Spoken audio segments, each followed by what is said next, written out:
Okay, I'm muting. Okay.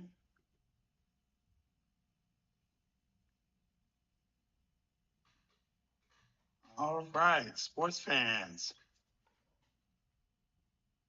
Good Good afternoon. afternoon. Good Good evening, evening, rather. rather. I think I that's think where that's we're where we're at. at. We're We're at at good good evening. evening. Salutations. Salutations. This This is is your your host host and and friend brother, and brother, Curious Formula. We had Curious some Formula. technical We had some difficulties. technical Thank you all for rocking with difficulties. me. Thank you all for rocking with I me. think we fixed them. I think we fixed them. So I appreciate your patience with us So I here. appreciate your patience with us here. We're going to go right We're going to into go it. right into it. Again, if Again, if you you don't don't know, know, I'm I'm Curious Curious Formula, Formula, and and I'm I'm your your host host and and moderator. moderator. And if And if you're new to you're my new to my platform, I platform, I appreciate you appreciate you being being here. here. Glad that Glad you're that you're here. here. Want to Want to make make sure sure that you're that you're comfortable. comfortable. Take your Take your shoes shoes off, off, put your put your feet feet up. up.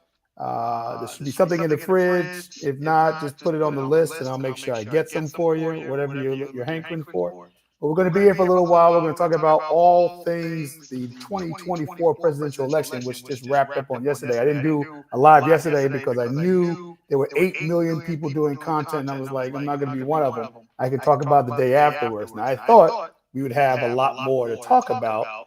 I didn't I think didn't the think the election election results would results be would as be as final as final they as they actually actually are, are, but they but they are. are. And they And are they what are they what are. they are. Black Black Uhuru Uhuru says, says, I'm I'm echoing. echoing. Francis, do Francis, you do know you why know I'm why I'm echoing? echoing? So, So, Black Uhuru, Black let me Uhuru, let know me when know the when the echo echo goes goes away. away. Let me know Let when me it know when goes it away. goes away. Um, my volume might be a little too low or too high, maybe. Am I still echoing, Black Uhuru? Just put a yes in there if I'm still echoing.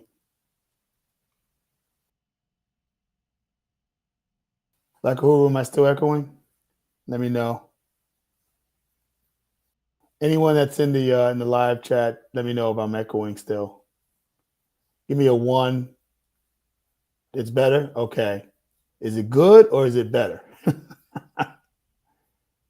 That's why we're live. Live is, you're going live.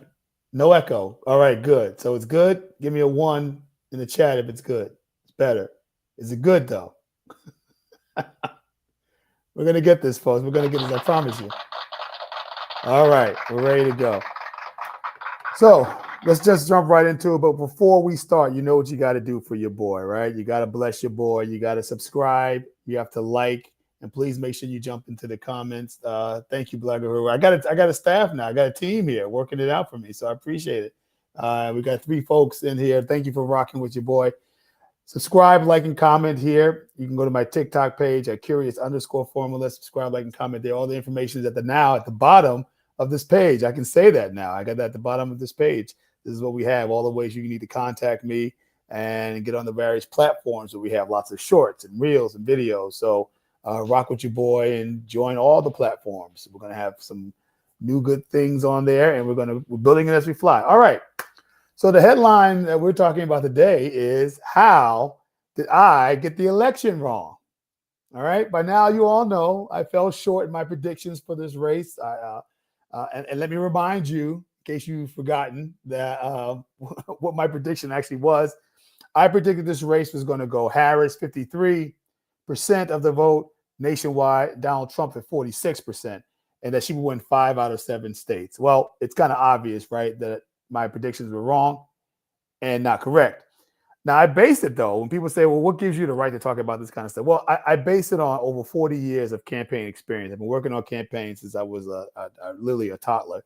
I predicted Obama's win in the 2008 presidential nomination. I was just talking to somebody about that. I was the first elected official in New Jersey in 2007 to announce my support and endorsement of then Senator Barack Obama, and I rode with him all the way to the White House, being a supporter and working him. So I was right about that. And if you watch my content, if you've been watching my content for a long time, then you recognize that I also picked the 2022 midterm congressional races. I picked the House where that it would go Republican. I also said that the Senate would stay in Democrats' hands and increase their margin of victory and dominance by 1.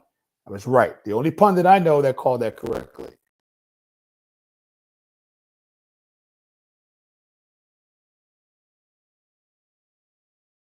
As well, for a lot of reasons. So some of the reasons why I think a lot of us missed it and did not. Yes, the second after Cory Booker. No, I was the first Black Uhuru. Cory Booker followed me. I'll give myself a bell whistle for that because I was the first. I made Cory Booker endorse Barack Obama based on my recommendation. Thank you very much. But there's a lot of reasons why a lot of us swung for the fences and we missed. And here's a couple of reasons why. The last polls showed an average of a 3% win nationally. Now, I hate polls, but the crosstabs were good. If you remember what I said, the crosstabs are the things beneath the headlines of the poll, right? The poll is 55, 54, 53, 52. But the crosstabs, the demographic breakdown, the groups that were polled, that's what gives you your importance. And you follow that for trends, right? Polls are snapshots in time. And a number of polls with the crosstabs can give you a trend over time. They're not determinative. And they certainly don't vote, right? But they are good at looking at trends. And all the trends, the late breaking polls showed her pulling away with a 3% win. And don't, if you Donald Trump supporters, don't hate. You guys hate polls until it shows that you're winning, right? But there were also early voting broke the Democrats' way, which I thought was going to help Kamala Harris make it, bring her victory. It started off with the Republicans being ahead in the early voting. This is the first presidential race, first national race where Republicans and the RNC, the Republican National Committee, actually encourages voters to vote early. In years past, they had said, we don't trust it. We don't, absentees, you don't trust it. Vote in person. They recognize they left votes on the field. This is the first year they actually did it. In their first year actually doing it, they had a big first day of early voting in most states, had a Republican, like spurge. Like it was just a lot of Republicans voting. But then the Dems caught up and started breaking the Dems away. And then Harris had the best ground game in years. She opened hundreds of offices, had thousands of volunteers on the ground. Donald Trump had none. Donald Trump did not have a field operation. Donald Trump actually rented out his field operation to America PAC, which is Elon Musk's PAC. And if you watch my content, you know what I've been talking about that PAC, that Charlie Kirk from Turning Point USA, his mother-in-law was on the board of the company that actually developed the app. And that was the app that he sold to Republican state leaders saying, this is going to be your get out the vote effort. This is going to be your GOTV thing. And the reality was that if you didn't have Wi-Fi in an area, you couldn't take it out in the field, right? It didn't work. And Elon Musk was putting money, millions of dollars to the Trump campaign. The Trump campaign was kicking millions of dollars back to his PAC so he could do the GOTV effort. It was a nice grift going on. Again, Charlie Kirk's mother-in-law on the board, nice grift going on. And there was no field operation out there. You all know I was in Pennsylvania last week, knocking on doors, doing canvassing and the like, and we didn't run into one Trump team. And the neighborhood that we were in was a red district. They said they'd never seen a Trump team throughout the entire election. So Harris had the ground game. She had the volunteers. She's been doing it for 100 days. Republicans for Harris was a strong and prestigious organization. I told you guys in my content a long time ago that it was going to be a Republicans for Harris. It's going to be well-financed. It's going to have a lot of Republicans talking to other Republicans in red districts, and it was targeted, and it was done well. And you saw the prominent Republicans who had worked for the Trump administration, who had worked for Congress people and senators who were Republicans. Liz Cheney, former Vice President Dick Cheney. It got prestigious and long, and so that was a real thing that showed, again, momentum. It showed that Republicans were not comfortable voting for Donald Trump. She hired a rural director, right? First time a Democrats have ever actually had a rural director where they actually had, going to red districts, trying to get votes and trying to get the votes that they needed to win this race, and not to win those districts, but to lose by less. Then she hired David Plouffe, right? David Plouffe is from the Obama campaigns, the king of targeting and all those kinds of wonderful things. And Ipsos poll, which was a late poll, showed that Harris was leading with a lot of the subgroups that I was talking about, that she was leading with young people, that she was leading with seniors, that she was leading with white men and women with college degrees, a demographic that Donald Trump had actually beaten. Hey, Shauna, thanks for rocking with me.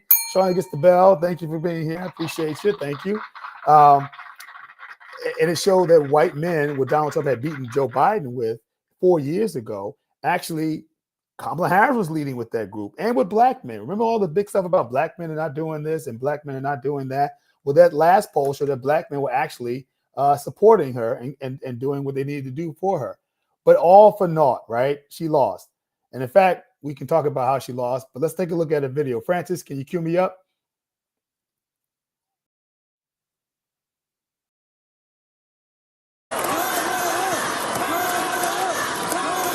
Good afternoon, everyone. Good afternoon. First video. Hopefully you can hear me. Okay. Maybe not. Oh, there we go. There we go. Good afternoon. Good afternoon. Thank you all. Thank you. Thank you. Thank you. Okay, Thank you. Okay. So let me say, that's obviously Kamala Harris. and I love you doing a back. concession speech. And So- I love you back. But I will tell you that while So those let are me some of the say, reasons why a lot of my content heart is creators, a full lot of today. folks who, My like heart is myself, full thought that she was today. going to win in a very Full big of way. gratitude Oh, there we go. for the Okay. trust you have placed in me, full of love for our country, and full of resolve. The outcome of this election is not what we wanted, not what we fought for, not what we voted for, but hear me when I say, the light of America's promise will always burn bright. As long as we never give up, and as long as we keep fighting.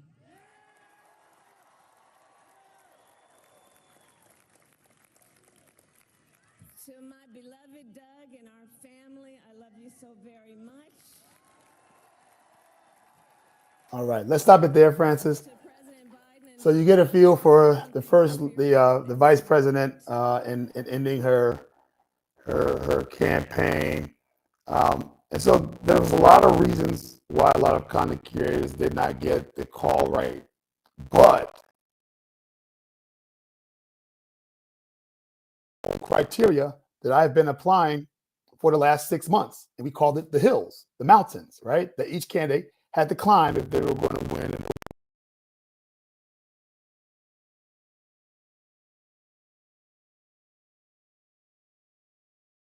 Two different mountains they had to climb and get over if they were going to win this election in November. Now, Donald Trump's mountain they had to climb was that he had to win independence. How do we know this? Because Donald Trump in 2016 narrowly beats Hillary Clinton in the battleground states because he won independence. And what we knew about Donald Trump since then is that he hadn't won independence since. In the 2018 midterm elections, he lost independence and the Republicans lost the midterms. In 2020, did Donald Trump lose his race because of fraud and abuse and corruption? No, he lost the race because of not winning independence. And literally in 2022, the red wave that never materialized. Why did it never materialize? Because say it with me, all my altos, all my tenors, say it loud and proud, because Donald Trump did not win independence, right? That's the reason why he lost. He was losing independence, before the Joe Biden debate. And when he debated Joe Biden, did such a terrible job Joe Biden did, looking like the crypt keeper next to Donald Trump.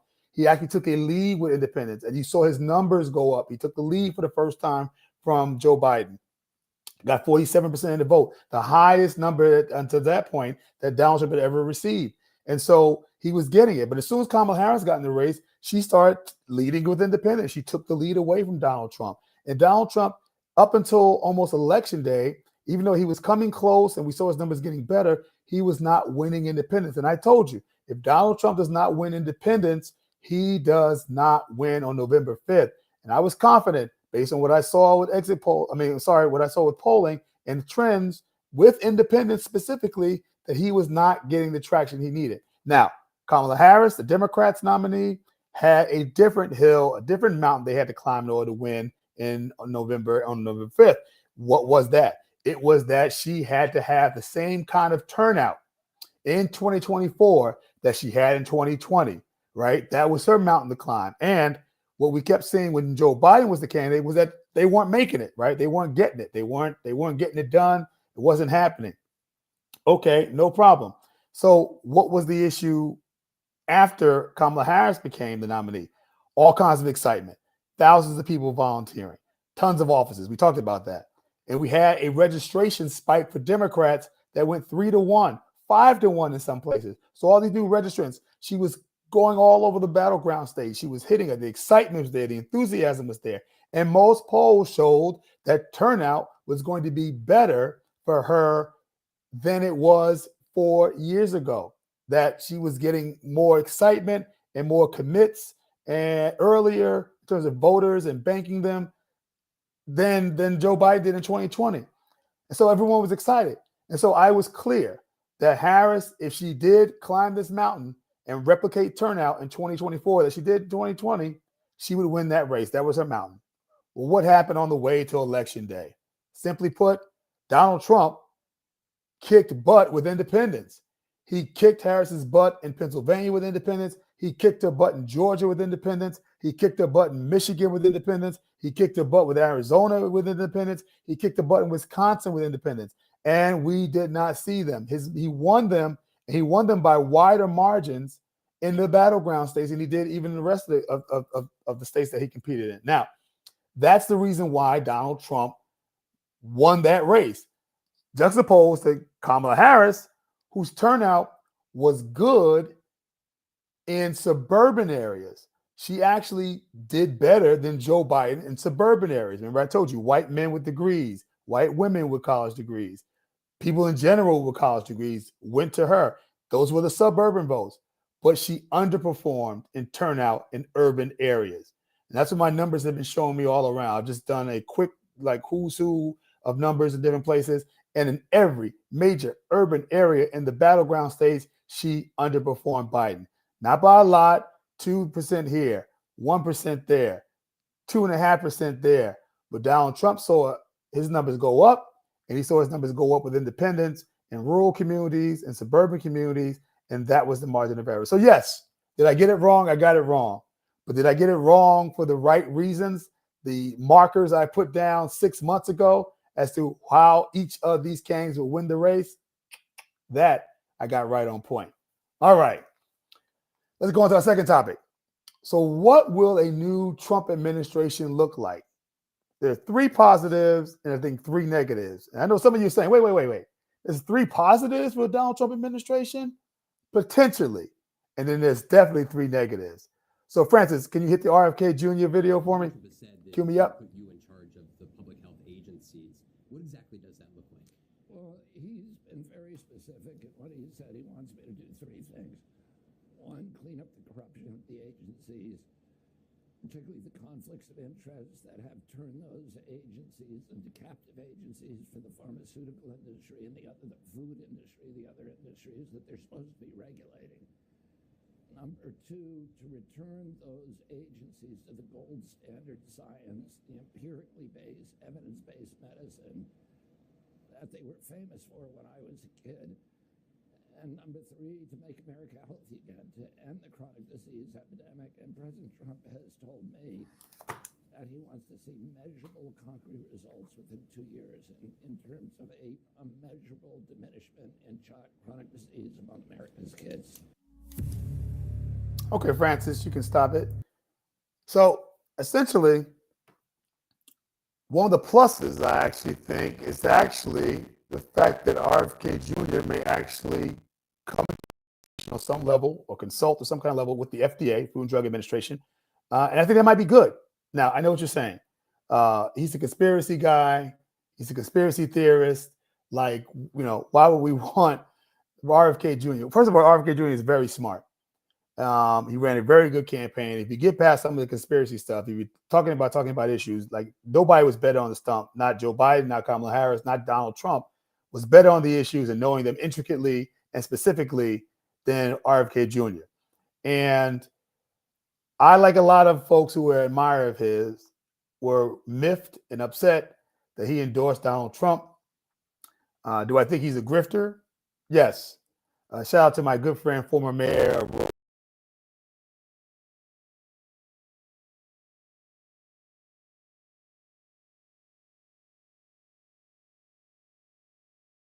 scoops, but I always thought he was intelligent. And the fact that he wants to come into a Trump administration and deal with the FDA, particularly in pharmaceuticals, and particularly of how the government regulates additives and preservatives and processed foods, unlike what they do in Europe, I think is a positive thing. I'm not a conspiracy theorist when it comes to this, but I think all of you all know I'm somebody that had to actually battle cancer. And thank God I'm 3 years cancer-free, prostate cancer, had my prostate removed. But I've always like dabbled into veganism. I've also dabbled into things that even before I had my diagnosis about better food. And what I've come to learn is that our food is killing us. It literally is. And it's literally sanctioned by the FDA and the government, who allows these additives and preservatives to make these things last longer and taste better and appear more colorful. And they're dangerous to kids. And I don't have any proof about this. I'm not a scientist or a doctor, but the increase of cancer among young kids and children and just the population in general is related in a lot of ways to food. I'm also somebody who reads a lot about Dr. Sebi and followed a lot of his diets. If you know who Dr. Sebi is, if you don't, Google it. But these things are crazy, and it's a relationship, I think, with big pharma and big food, honestly, that stops real reforms from doing that. Now in Europe, they don't allow certain additives into their food. They don't allow certain things for color. They use organic things and natural things that are not toxic and otherwise. They don't use chemicals to get the same color, to get the same taste, but it's regulated a lot harder in Europe. I think that would be a good thing if RFK Jr. would do that. Now, I don't know about him and vaccines and stuff. I know that's a bit controversial and what he thinks about Dr. Fauci and all that kind of stuff, but I think that's actually a positive thing if he could actually get toxins and toxic things out of our foods officially. I think we would live longer. I think it'd be a net good for our community. Second thing I think is a positive, and I know people are going to think this is controversial as well, is Elon Musk coming in as some kind of consultant on trying to drastically attack the federal debt and deficit and the streamline government to so that it's fiscally responsible. Now, that's easier said than done, right? Trillions of dollars upon trillions of dollars are spent in the federal government, and I'm sure in what is a lot of wasteful programs. And if not wasteful programs, wasteful inefficiencies with the bureaucracy, how things get done.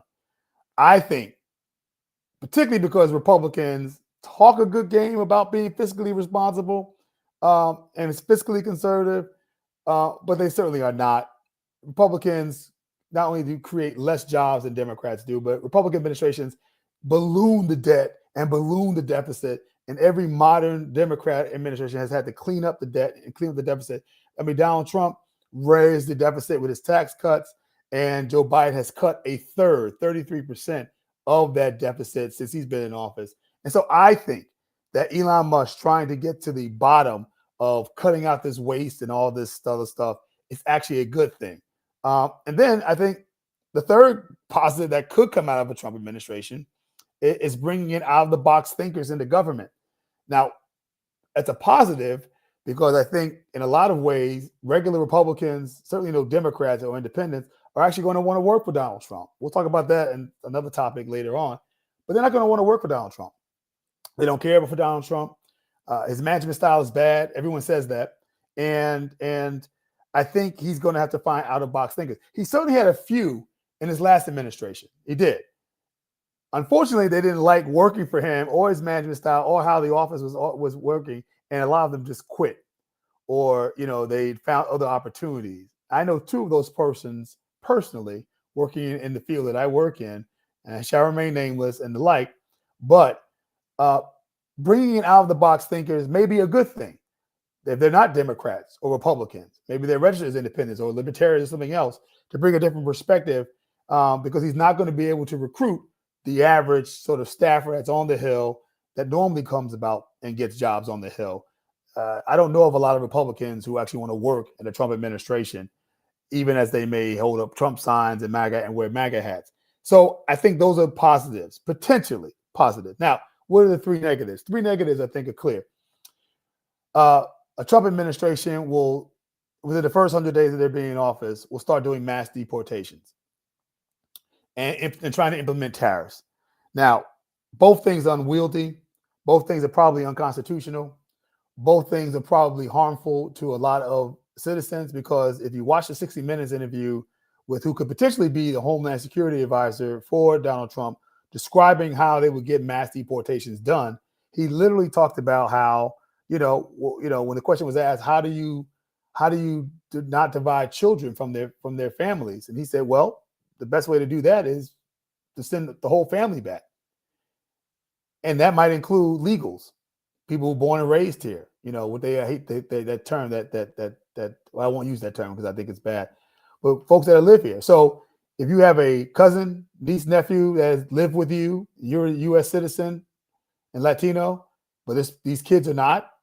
Yeah, they may send the kids and you back because you're now their guardian, and they don't care if you're a citizen or not. And if you want to fight it, you can fight it in courts, and that'll take a couple of years.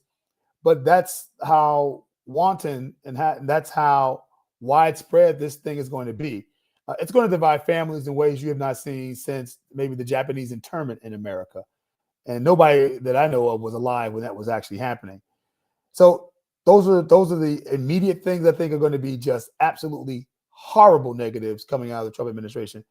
Second thing is I think there's going to be the end of Obamacare and a replacement with nothing, because we all laughed and joke about Donald Trump talking about a concept of a plan, but the reality is that the Republicans have had since over 10 years an opportunity to remove and replace Obamacare, and they haven't done it. The time they did try to do it was the last Trump administration, and John McCain strode in like the maverick that he is onto the Senate floor and said, "Mr. President," and walked out, because he was not going to replace something. He was no big fan of Obamacare, but he was not going to get rid of it until the Republicans had a replacement for it. And that's why Donald Trump doesn't like John McCain. And that's why John McCain never liked Donald Trump. And so Donald Trump within his first 100 days is going to try to end Obamacare. You heard Speaker Johnson actually say that. You actually heard him talk about that. You actually heard him hinted that during the campaign that this is their secret plan, or one of the secret plans they had that they were going to do. And they're not going to replace it with anything. So if you are somebody who has Obamacare, the ACA is your main provider, and you will be without health care, and you won't be able to get health care, privately or otherwise, because you have a pre-existing condition. That is a definite negative of what you're going to see in a Trump administration. And the last thing I'll say that's a negative is you're going to see a lot of low caliber hires based primarily on loyalty. Now, listen, Donald Trump has said that the biggest mistakes he made in hiring in his last administration was he didn't hire loyal people. And so he's going to prioritize loyal people and loyalty over expertise, over subject matter knowledge, over experience in a certain field of study. The primary, I would dare say, knowing Donald Trump's history, the sole criteria he will use to hire folks to work in his administration will be their loyalty to him. And that is bad, because these are people who are going to do what he says, that they will be immune from prosecution, and that will be pardoned if they are prosecuted by Donald Trump, something he did in his last administration as well. So when you look at the net positive versus negative, there's some potential for positive things in the Trump administration, but there's a lot of definitive negative things that he's going to do. And he's going to do it in short shrift in the first 100 days, because that's what he's promised to do. And Donald Trump likes to keep his promises, doesn't he? All right, let's move on. So again, make sure you subscribe, that you like, that you comment below as well. Please ask any questions you may have in the chat. I'm happy to answer them. We got some numbers in there this week, I'm proud to say. I'm glad you guys are rocking with me. Our next subject is 5 reasons why I am not worried about a Trump administration. But you're a Harris supporter. You're a Democrat. You're a pragmatic progressive. That's what you bill yourself as, right? Yeah. And I'm not worried about a Trump administration, and I'm going to give you 5 reasons why. Francis, can you cue the video for me? American Politics, a presidential sequel. We're going to turn it around. And I'm asking you, dream big. The American dream, just dream big. We're bringing it back. This will be America's new golden age. Heading back to the White House, Mr. Trump pledges to take swift and sweeping action to close the southern border and to deport millions of migrants here illegally. We're going to stop the people from pouring into our border. We're going to have a mass deportation of criminals. We have to get the criminals out of our country. The president-elect seized on fears about crime and vowed to take tough action. We will crush violent crime and give our police the support, protection, resources, and respect that they so dearly deserve. Beyond immigration, his broadest pitch is that he could lower prices and boost the economy. He said he would increase energy production to reduce consumers' day-to-day costs. Your energy cost and grocery Okay, you can stop it, prices will come Francis. tumbling down. Let's give Francis a round of applause. Francis is part of the team that's helping to professionalize my stuff here, which is important because we want to make sure that we have the bells and whistles we need to make you guys comfortable with wanting to be part of such a highbrow experience, which is Curious Formula. So 5 reasons why I'm not really worried about a Trump administration. One is the time limitations. Now, for those of you who don't know a lot about how a new administration, a new president acts and operates, and you think they're in for 4 years. They got out, because people now saying, "Oh my gosh, I got to wait 4 years for another election, 4 years to constrain Donald Trump." No, because the time limitations in an actual 4-year term, first of all, begins next year. Donald Trump is not sworn in until January of 2025. And then you really only have 1 year to get something done. Let me give you some examples of that. So in 2009, when Obama was sworn in, he got his economic plan done. He got his first budget done to pull us out of the Great Recession. And he got Obamacare done. And he saved the auto industry as part of that bailout plan, right? And then the midterms came in 2010. And what happened in the midterms was that he got nothing done until his reelection because Congress, due to the Tea Party, became Republican control in the Senate and the House. And so he's not able to do anything, not domestically. Presidents have a lot of power to do things internationally, and with foreign policy, they can act kind of unilaterally doing that. But that's what Obama did. But what happened was when Obama got done what he got done, it started bearing fruit. So that by the time he ran for re-election with Mitt Romney, we were out of the Great Recession and we were creating jobs, which led to the longest job growth in the history of America. 76 straight months of economic growth and economic expansion. It's the economy that Donald Trump took over in 2017 and made hotter. I will give him credit for that. But so another example is in 2021, right? When Joe Biden comes in 2021 into 2022, Joe Biden comes in to office. He got us through COVID. He got the American Rescue Plan passed. And he laid out his plan to get infrastructure done, the CHIPS Act done, and the child tax credit done. And he was able to do it in the first year and a half for him. You give him a little crazy. He got a little bit longer of time because of COVID, right? And likewise, in 2017, Trump got his tax cuts done.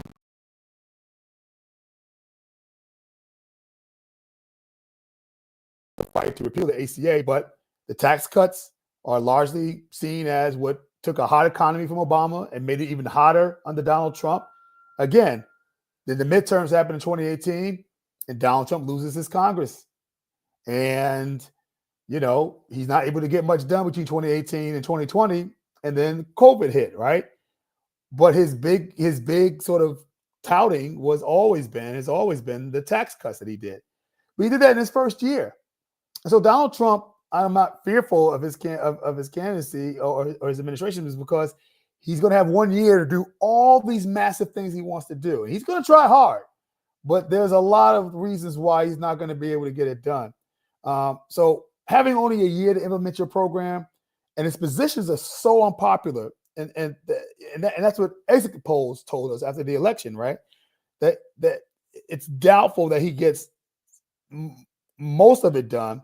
And then, like I said, he'll get some of it done. It's wildly unpopular with the American public. And then his numbers will go in the toilet and he'll lose the midterms and he'll be a lame duck for 2 years. So who's afraid of big bad Donald Trump? Not I, because he's going to be time limited for doing too much. The second reason why is control over 3 branches of government by one party never works. I know what you're saying. Oh my gosh, Curious Formula. He's got control of the courts. He's got control of the presidency. He's got control of the Senate. And he's going to have control of the House. I mean, it's all going to be Republicans. And how are we going to make anything happen? Look at other examples in history when the Democrats controlled all three branches of government, or the Republicans control all three branches of government in past lives. To get House amendments to be in sync with Senate amendments and to manage the fractions within Congress. Don't forget, on the Republican side, you got the Freedom Caucus. Then you got the mainstream Republicans, the Ronald Reagan conservative mainstream Republicans I always talk about.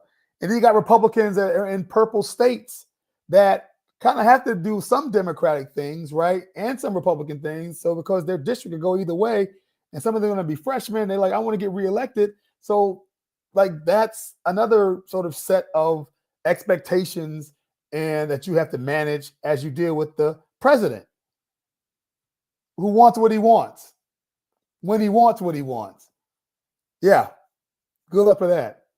So I'm not worried about Donald Trump's administration because control with three branches of government never works. In fact, it actually makes it harder to govern. Bill Clinton did his best legislative work using something called triangulation, which meant the president was a Democrat, the House was Democrat, and the Senate was Republican. And he played the Senate against the House and the House against the Senate. And that's how he got a lot of his stuff done in the latter part of his administration, because he didn't have one party rule. When he had one party rule, he had Democrats who were liberals, Democrats who were conservatives, Democrats who were moderate, trying to muck up the works. Can't have that. Donald Trump's going to have the same issue in his administration. The third reason why I'm not fearful of a Donald Trump administration is because Trump hires underwhelming people who don't know government. His management style makes them quit, right? We all talked about during the campaign how 40 out of 44 people who worked in the administration thought that he was unfit to go back to office. That's why I tell you that earlier, that he's going to make a premium on loyalty above qualifications, above any experience, above anything like that. He's going to track loyalty because of his experience with hiring underwhelming people. And these very same underwhelming people said he was more underwhelming than they were, right? And don't forget, these 40 out of 44 folks who worked in administration who said he was unfit for office, they put the word out to potential GOP talent.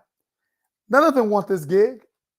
They don't want to work with Donald Trump. It's legendary amongst Republicans and the like that is not a place you want to go. That is where you go to have careers die. And nobody wants to do that. So the people he does hire, the last of the pick, right, the bottom of the barrel, they're going to be less qualified than the first administration. And getting stuff done with only is only as good as the team that you have around you to implement them. Inferior team, inferior talent, inferior results. So the third reason why I'm not really fearful of a Trump administration is because he's going to hire worse people than he hired from his first administration. And they're going to get even less done in that tight window that I told you about of 1 year and a few months, and with a completely Republican House and Senate and the factions thereupon. The fourth reason why I'm not fearful of a Donald Trump administration is polling will turn on Donald Trump quickly. I've already told you, exit polling showed us that Donald Trump's priorities, the things that he likes, the things that he wants to do, are wildly unpopular with the general public. People voted for Donald Trump in this election because they thought he was a strong man and that they wanted people who were going to just solve problems, right? They don't want to know how the sausage is made. They don't want to know that sausage is even made, period. They just want the sausage when they're hungry. That's why people voted for Donald Trump, and that's exactly like why they support him. But they don't support where he stands on the issues, and they haven't this entire year, which is why Harris got so much traction, because most people support her issues. But obviously, the American public didn't think she was strong enough to be able to be the president and deliver on her issues. But they certainly don't want Donald Trump's issues. And so polling is going to turn very quickly. Latinos are going to be the first to move from Donald Trump because, as I told you, under the policy that Donald Trump talked about, I guess it can be amended or changed. Latino citizens can be deported too with their families that are not citizens. There's no plan for black men. I know black men on the Black Manosphere. You guys know I went over after Anton Daniels and Mr. Let Go and Poor Man's Podcast and all the rest of these Black Manosphere type. I thought they're sitting pretty, talking all that stuff. We told you we were going to win. You know, the black man's going to have a role. Kamala Harris doesn't know nothing for black man, and the black man is going to do stuff, and Donald Trump's going to do stuff for the black man. How'd that plan for black men go in the first administration under Donald Trump? Remember the platinum plan for black people? How much of that got done? Don't tell me it was because of COVID. He had 2 full years before COVID to actually get it done. Didn't get done. So you're going to see black men be the next group having buyer's remorse. And more Republicans are going to leave him earlier, are going to leave him as well earlier when he becomes a lame duck because he can't run again. Yes, I know Republicans are singing his praises now because he won, because a lot of their staffers and friends and family are going to get jobs in the administration. And yeah, Republicans who don't like Donald Trump, and that's the majority, they ride with him because he's got power and because he wins and because he has a huge populist base. But they're going to leave him earlier than the last time when he becomes a lame duck and he can't run again. Listen, Donald Trump is going to have 1.5 years, as I told you, to get his program done. And after that, you know, he becomes a lame duck. He can't run again.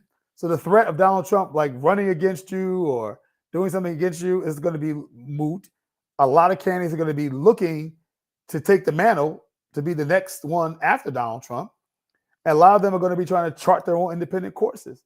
And they're not going to want to be attached to Donald Trump, who by that time, I assume, was going to have extremely low poll ratings, will have not done what he said he was going to do, and will be hemorrhaging support. They're going to also get away from him because they're going to want the stink of him on them and their election chances to replace him in the White House. And the fifth and last reason why I'm not really fearful of the Donald Trump administration is because other NATO nations, the G7, those are allies on the international stage, are going to step into leadership when the USA abdicates from the world stage. Donald Trump is an isolationist, and a lot of the Republicans in Congress who support him are isolationists. And that is not what most Republicans want, who are globalists, for lack of a better term.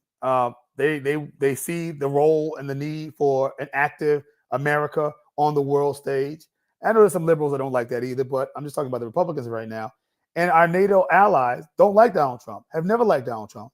They think he is a useful pawn of strongmen and dictators, and they don't want to support him.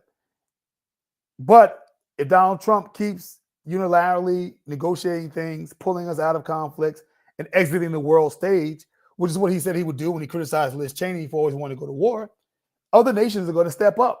Great Britain's going to have to step up. Germany's going to have to step up because somebody's going to have to deal with the world crisis if the USA does not. And so Donald Trump pulling away from the world stage is going to further weaken him and make him less of a figure that anybody needs to respect or entertain or even listen to. Because unilateral decision-making in a dangerous world where the G7 need a strong America is just going to make our allies that much less supportive of us, that much less trustful of us, and they will start taking things into their own hand, and Donald Trump will let them going forward. All right.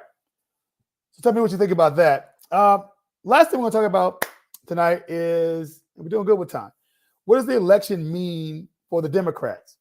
What does the election results mean for the Democrats? Francis, can you roll the tape? I want to bring in Democratic strategist Joel Payne. He has been with us as well all night. And Joel, I want to ask you, what do you think this means for the future of the Democratic Party? Sure. Well, first, while we're talking about foreign attacks, let's not forget our elections infrastructure were under threat and duress today as well. The FBI talked about all the attempted interventions that Russian state actors tried to make in places like Georgia, and I think that's worth bringing up as well. But just talking about the future of the Democrat Party, you know, I was recently talking to an elected official in the state of Wisconsin. Actually, Leslie and I did on our podcast, Crosstalk Politics, and he foreshadowed kind of the fall off that we saw in the state of Wisconsin with black voters. He talked about how in urban centers, he is of Dane County, and there was folks in Milwaukee who he said just did not feel a connection to the Harris coalition. They did not feel reached out to. They did not feel engaged. It wasn't for lack of trying. It's just that the connection point wasn't there. And there was a bit of a signal. And I know that there are anecdotes like that all across the country within the Democratic Party. Last thing I would say, there was a controversial paid media campaign that the Trump campaign ran after the debate a few weeks ago. It was around transgender, operations. So you can for stop it there, prisoners. Francis. And I talked So- to a national pollster who had eyes and who they want to represent. But I'm not going to leave it just on the Republican side. No. I know what my question begs, but it also begs an answer about what the Republicans need to do post-election, even as they won, because there are repercussions for both parties after this last election. The Democrats have to decide who they want to be and who they want to represent. Republicans have to decide what kind of party they want to be. Are they going to be the party of Reagan, or are they going to be the party of Trump? And I'll get to the Republicans last, because I'm going to get to the Democrats first. The Democrats have to start pulling up the hood, taking a look inside to find out what they want to do and who they want to be. They don't know.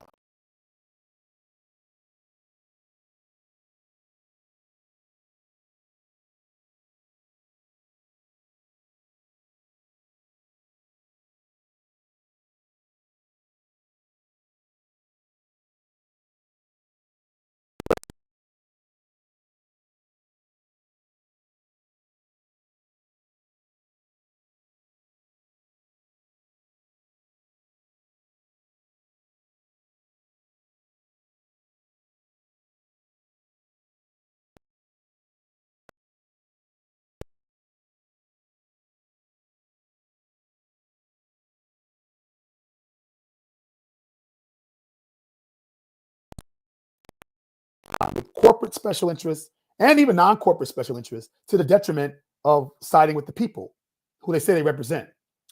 Cozying up with special interests over the special interests of your constituents has been a recipe for disaster for the Democrats for at least the last 12, 14 years that I can recall.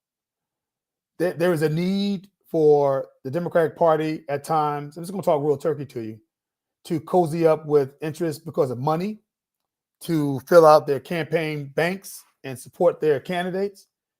And they have done the bidding of it. We talked a little bit about Big Pharma, talked a little bit about, the food and drug industry, right? And those connections there.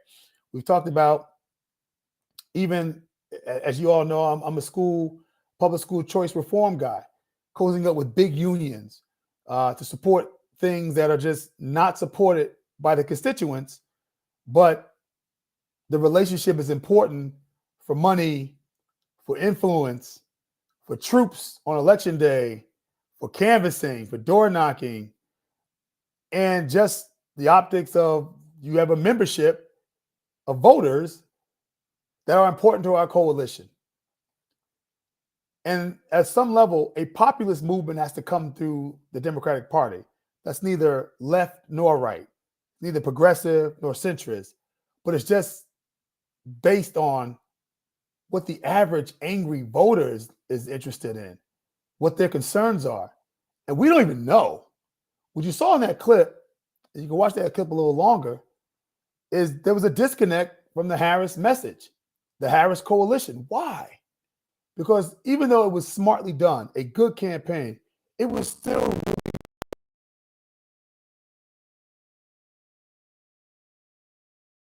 liberal Hollywood and liberal music industry types, right? Vouching for folks, and that way of campaigning is just old.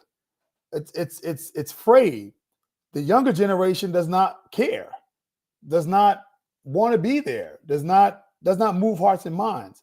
Democratic Party is a party of elites, black, white, red, brown, blue, elites, seeking to represent working class people.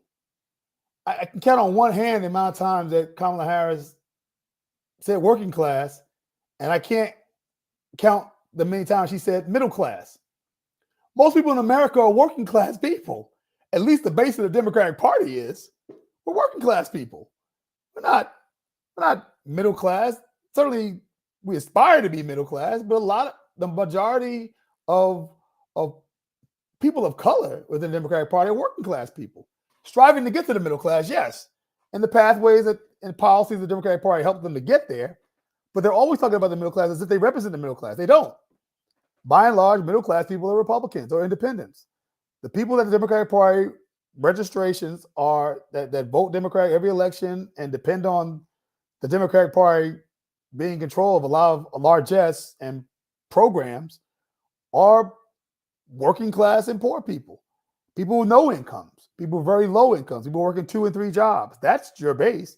And they don't recognize the Democratic Party. Now, do they recognize the Republican Party either? Or their policy in the Republican Party that's helping them out either? No.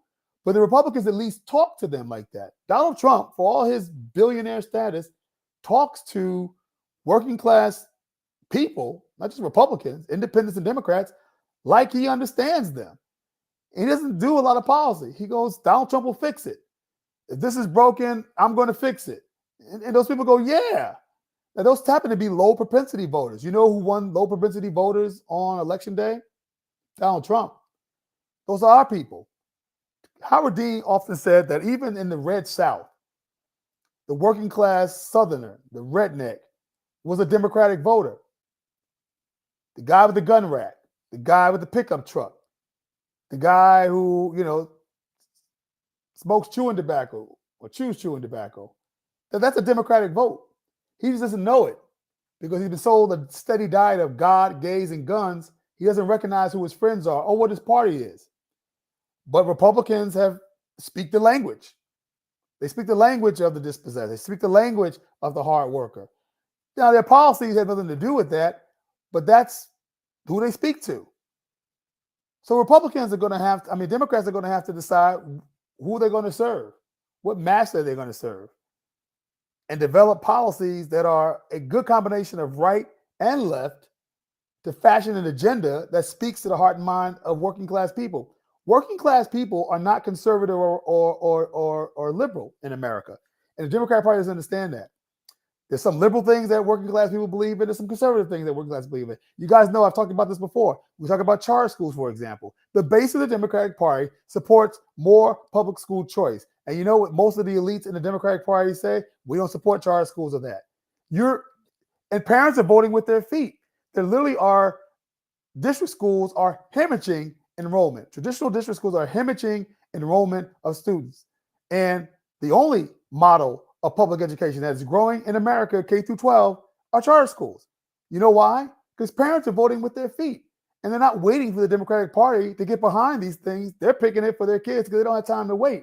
But the Democratic Party has to have relationships with adult special interests that are wedded to old ways of thinking and old status quo ways of running public education. And then kids are not getting the results they need, but they have to double down with that because it's a political relationship. And I get it, but you can't serve two masters. What can you do as an average citizen to influence this? What can you do to change this? Well, you can show up at town halls at local congresspeoples. Every congressperson has a town hall. You may say Washington's far away from me, but your congressperson is not. That person is there. That person decides every week what happens in Washington, D.C. And if you want them to change how the Democrats talk to you, how they communicate with you, how they represent you on issues, then show up at town halls that congresspeople have and tell them that, right? Write to them. You know how very often a handwritten letter or at least a typed letter with your name written on it, not a form letter, gets to a member of Congress or gets to a local elected official, a council person, a state legislator. They read that. I used to read it because I know you took care in doing it. It wasn't just a form letter somebody put it out for you, put your name on it. Little things like that help you to get noticed and help your opinion to get noticed because I say, well, you know what? If you took the time to do that, I'm going to listen to what you have to say. Now, the Republican Party is a little bit different. The Republican Party is going to have to decide whether they're going to be the party of Trump or the party of Reagan. If they're going to be the party of Trump, then they're going to have to get on board with some of Trump's ideas, which I know they actually detest. The Ronald Reagan Republicans don't like tariffs. The Ronald Reagan Republicans are not going to support mass deportation because they recognize that the immigrant population in terms of our economy, right, is vital. They pay billions of dollars in taxes, right? They contribute billions of dollars to Medicare and Medicaid and Social Security, and they can't even get the benefit of it because they're not citizens. They are the backbone of the housing industry in terms of building and constructing new houses. You don't get all those nice new houses being built in Florida without immigrant workers doing it. In fact, when the hurricanes hit Florida, you know what Governor DeSantis did? He changed a lot of the rules and regulations about what immigrant work could do because he needed them to help fix Florida after the hurricanes, right? A lot of our produce gets picked by immigrants. A lot of our kids are taken care of by immigrants. A lot of household chores and cleanups and taking care of your home is done by immigrants. And so the party of Reagan understood we needed a pathway to citizenship. We needed to have, and we need to recognize the pragmatic nature of illegal immigrants being in this country. And so people from that wing are more pragmatic about the issue and not as doctrinal and dogmatic as the MAGA people are. Long term, Trumpism, MAGAism is not going to last. When he's gone from the scene, the Republican Party is going to revert back to what it was before him, a Ronald Reagan conservative mainstream Republican Party. So the party can decide what they want to do and where they want to go. That's going to affect how well Donald Trump actually serves in office. If they follow suit, they go along with it, then they do that. But most likely, there's going to be struggles. And that Republican Party is going to decide post-Trump what they want to be. Are they going to go MAGA deep and heavy? Or are they going to return back to their roots and get back the Liz Cheneys of the world? Get back the 15% of Ronald Reagan Republicans who voted for Kamala Harris and are not interested in going back to the Republican Party. They're probably going to register as independents after this election is over with. Same thing you can do for them too, Republicans who live in those districts. How can you influence them? Well, you can also show up at town halls and show up with the press. If you don't like them voting for Donald Trump stuff, show up at town halls. Tip O'Neill said every politics is a local. Is local. All politics is local. Sorry, butchered that up. And he's right. Booker T. Washington informed us that if we want to make change, you drop your buckets where you are and you make the change that you need to make. I'm telling you that's where you need to go. In the same way I'm telling my Democrat friends to go to town halls of Democrats, I'm telling Republican friends, go to Republican town halls. Take the press with you. Write letters to the editor, right? Bring petitions of you and your friends and your group and your neighborhood and your block and your building and your voting district, and send petitions to them about issues that you. And it could be about anything. I don't like what you're doing, mass deportation. I don't want you to stop Obamacare. If you get 50 people who sign their name to a petition, it moves elected officials at the local level. Hell, it moves Congress people who have hundreds of thousands of people. But a letter or a petition signed by 50 people, these are little things you can do. Yes, and go to town halls and make a lot of noise and bring the press with you if you can. They'll come. They love a story, and those town halls are boring. So they want to hear from you as well. So the election means a come to Jesus time for both parties. Democrats for one reason, Republicans for another reason. But it's going to be that kind of season. It's going to be a season of looking at the repercussions of winning and the repercussions of winning and governing and the repercussions of losing and having no power. And for that, I am here for it with popcorn in my lap and a mint julep on the table right next to me. Thank you guys for rocking with me. Sorry we got to go a little bit later and we had some technical difficulties, but I promise you it's going to get better. Thanks to my team out here, Naya and Francis, doing their due and helping this technologically challenged black man get his live stream together, have it look professional, and have it have the bells and whistles that we need to bring you here. Thanks for rocking with your boy. Subscribe, like, and comment. And listen, share the feed, share the live stream, share this with your folks if you like the content that you're getting here, because we do very hard on content. We're very lowbrow on maybe the bells and whistles, but we're high on content here, and we love to have you get more people, bring more people to the lives. We do this every Wednesday night at 9:30 p.m. Eastern Standard Time. Same bat time, same bat channel. Make sure you come up and be a part of this family. We want all types of people here, and your input and your listening is vital. Spread the word for us. Stay curious, and remember, think. It ain't illegal yet. And I'm out. Enjoy your night.